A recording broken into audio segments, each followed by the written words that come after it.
China has been in talks with Saudi Arabia for years about the idea of pricing oil contracts in the Chinese currency, but analysts say there are a variety of political and economic incentives for that kind of deal to happen now. For China, it presents an opportunity to diversify and further stabilize its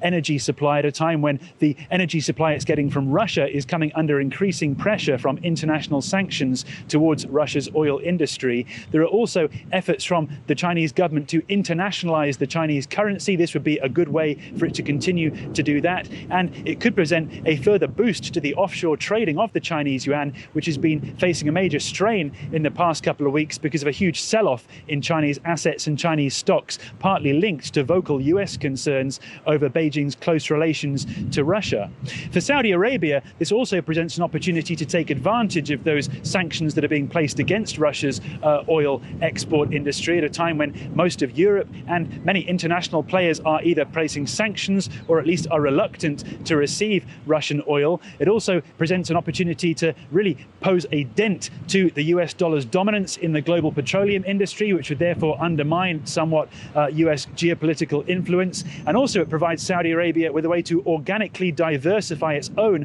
foreign reserves away from US dollars. This is a concern for some countries who are watching those coordinated international sanctions against Russia and starting to worry about the fragility of their own foreign reserves if they are, in the dominant sense, only held in US dollars. For Russia, this of course places more pressure on it as a major energy supplier to China, but ultimately global currency strategists say this type of deal would unlikely in the short term undermine the stability of the US dollar in the global financial system, not least because Saudi Arabia's own currency, the rial, is pegged to the US dollar, so any weakness in the greenback could ricochet back to Saudi Arabia, but also because the US dollar simply provides so much of the backbone of the global financial system. They say it's really in nobody's interests, much as they might want to advance their own short-term economic goals, to fundamentally undermine the US dollar system at the moment, despite all of the current volatility that's taking place in the energy markets.